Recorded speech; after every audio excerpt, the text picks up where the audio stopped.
Hello student. In today's lecture we will see the third part of CSS, that is external CSS. In early two lectures we have seen CSS, that is cascading style sheet. The two types of CSS, first one is inline and second one is internal CSS or embedded CSS. आणि आता राहिलेला तिसरा part किंवा तिसरा type आपण बघतोय external CSS. आता याचं डिस्क्रिप्शन कसं लिहायचं बघा. एक्सटर्नल CSSचं, the external CSS is used when you want to make changes in many web pages or multiple web pages. जेव्हा तुम्हाला एकापेक्षा जास्त वेब पेजेस चेंजेस करायचे आहेत किंवा तुम्हाला वेगवेगळ्या वेब पेजेसला at a time same look द्यायचा असेल तर तुम्ही एक्सटर्नल CSS हा कन्सेप्ट आहे तो बघू शकता. The external CSS is used to change multiple web pages with same elements or tags with their attributes and values or their properties and values. आता एक्सटर्नल CSS जेव्हा आपण क्रिएट करणार आहे तर त्याच्यासाठी आपल्याला एक सेपरेट प्रोग्राम क्रिएट करावा लागतो आणि तो प्रोग्राम क्रिएट केल्यानंतर तो प्रोग्राम जो आपण डेव्हलप करणार आहे, फॉर एक्झाम्पल मी प्रोग्रामला नाव देईन style and it is saved with extension .css. म्हणजे जो मी प्रोग्राम तयार करणार आहे एक्सटर्नल CSSचा त्याला मी नाव देणार आहे स्टाईल आणि त्याचं एक्सटेन्शन काय असणार आहे तुमचं .css. जसं आपल्या HTMLच्या प्रोग्रामचं एक्सटेन्शन आपण काय देतोय .html, तसं स्टाईल शीटच्या एक्सटर्नल स्टाईल शीटच्या प्रोग्रामचं तुमचं एक्सटेन्शन काय असणार आहे .css. For this external CSS we are using the tag link. External CSS ची जी फाईल आपण डेव्हलप करणार आहे किंवा जी डेव्हलप केलेली फाईल आहे एक्सटर्नल CSS ची, ती आपल्या वेबसाईटमध्ये आपले नंबर ऑफ वेब पेजेस असतात आणि त्याला आपल्याला इंटरॅक्टिव्ह किंवा लुक देण्यासाठी जो वेगळा कन्सेप्ट आपण बघतोय तो एक्सटर्नल CSS. मग ती एक्सटर्नल CSS ची फाईल आपल्याला लिंक करण्यासाठी आपण टॅग जो वापरणार आहे तो link tag. It having three attributes. First attribute is REL, that is a relationship between file. The web page and external CSS या दोन्हीमध्ये जे रिलेशनशिप आहे ते मेन्शन करण्यासाठी आपल्याकडे जो ॲट्रिब्यूट आहे त्याचं नाव आहे REL. त्याच्यानंतर दुसरा ॲट्रिब्यूट आपण ह्याच्यासाठी वापरणार आहे तो ॲट्रिब्यूट आहे टाईप. दुसरा ॲट्रिब्यूट आपण जो वापरतोय CSS साठी त्या ॲट्रिब्यूटचं नाव आहे type attribute. The which type of value you are attaching with link tag, that type attribute will describe the type of that external CSS file. It having by default two values, that is text /CSS. म्हणजे आपण external style शीटची file apply करणार आहे किंवा attach करणार आहे तर त्याला by default type ह्या ॲट्रिब्यूटला व्हॅल्यू सेट करायची आहे text/CSS. इथं कुठेही चेंज करायचं नाही कारण तुम्ही जी फाईल अटॅच करणार आहात ती कोणती फाईल असणार आहे तुमची CSS फाईलच असणार आहे आणि त्याच्यामध्ये तुमचं टेक्स्ट डॉक्युमेंटच असणार आहे. त्याच्यामुळे टाईपला व्हॅल्यू काय सेट करणार आहात तुम्ही text/CSS. त्याच्यानंतर ह्याच्यासोबत तिसरा ॲट्रिब्यूट जो वापरतोय आपण हा ॲट्रिब्यूट आपल्या अँकर टॅग सोबत बघितला होता. href attribute, that is hyperlink reference attribute, which will mention the address of your external CSS file. The address of your external CSS file. Here I have given an example, that is style.css, जी आपण already तर नावानं save केलेली आहे external style sheet file.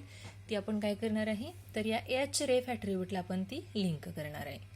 That is link tag is used to attach an external CSS file to your web page or to your website. These three attributes are REL, then type, and third is href. Then example of external style sheet file. Here I have give you one example of external style sheet file.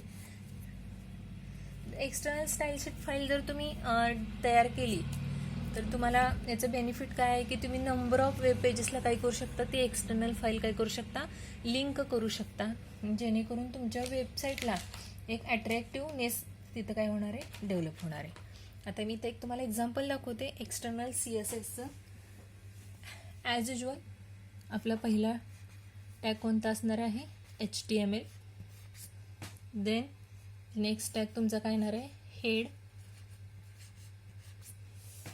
जो आपण external CSS file आहे ती कशामध्ये link करणार आहे, तर आपण head सेक्शनमध्ये ती लिंक करणार आहे. मग हेड सेक्शनमध्ये लिंक करताना आपण जे आत्ता बघितले होते कोणते लिंक टॅग आणि त्याचे ॲट्रिब्यूट आपण कुठे लिहायचे आहे, तर ह्या हेड सेक्शनमध्ये लिहायचं आहे. फॉर एक्झाम्पल लिंक टॅग लिहायचं आहे. Then first attribute REL is equal to double quotation. आता रिलेशनमध्ये काय लिहितोय आपण, तर स्टाईल शीट डेव्हलप केलेली आहे, त्यामुळे मी इथं रिलेशनला नाव काय देणार आहे, style sheet. That is first attribute. त्याच्यानंतर दुसरा ॲट्रिब्यूट आपण बघितलेला आहे तो type attribute is equal to, त्याच्या बाय डिफॉल्ट व्हॅल्यू कोणत्या आहेत, तर text /CSS double quotation. And third attribute is href is equal to style.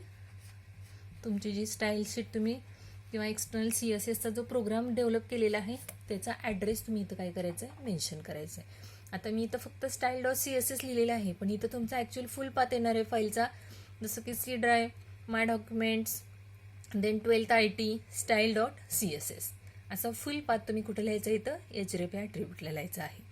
ज्या लोकेशनला ज्या फोल्डरला तुम्ही फाईल सेव्ह केलेली आहे त्याचा ॲड्रेस तुम्ही इथं काय करायचं आहे, मेन्शन करायचं आहे. Then here end of head section and then body section. Here I have used only one tag, that is H1. Write here any sentence, that is I have write here external CSS and end of H1 tag. इथं आपण H1 tag end करायचा आहे. Then last end of body tag आणि last end of HTML. आता इथं जो आपण style sheet link केलेली आहे फाईल, आता ती फाईल जी आपण डेव्हलप केलेली आहे तर ती फाईल डेव्हलप करताना आपण काय करायचं आहे, तर सिम्पल जसं आपण प्रोग्राम लिहितो HTMLचा तसा सेम प्रोग्राम आपण लिहायचा आहे.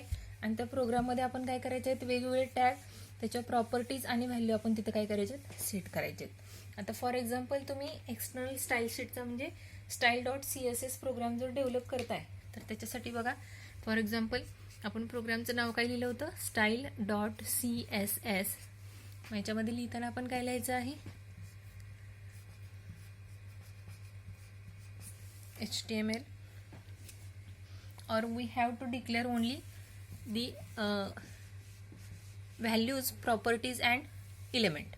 For example H1 curly bracket, then I have write here property color colon set color to blue, that is H1.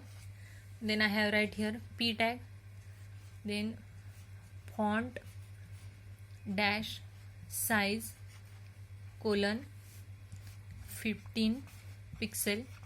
याच्यामध्येच मी दुसरी प्रॉपर्टी यूज करू शकते, font dash family colon.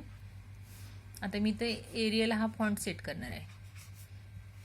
That is your external CSS file which we have saved as a name style.css. आणि ही file आपण कुठं link केलेली आहे, तर आपल्या एक्सटर्नल CSSच्या प्रोग्राममध्ये आपण काय केलेले आहे, लिंक केलेले आहे. जसं की आपण hrefला काय लिहिलेलं आहे, style.css, हेड, बॉडी सेक्शन आणि खाली आपण तो H1 टॅग यूज केलेला आहे. सेम आपण इथं डिक्लेअर केलेला p टॅग सुद्धा आपण कुठं वापरू शकतो, या प्रोग्राममध्ये H1 नंतर एखादा पॅरेग्राफ जर लिहायचा असेल आपल्याला तर आपण काय करू शकतो, तो टॅग आहे तो तिथं यूज करू शकतो. आता याच्यावरती मी तुम्हाला असाइनमेंटला एक क्वेश्चन देते, तो क्वेश्चन तुम्ही लिहून मला आपल्या ग्रुपवरती सेंड करा. थँक्यू.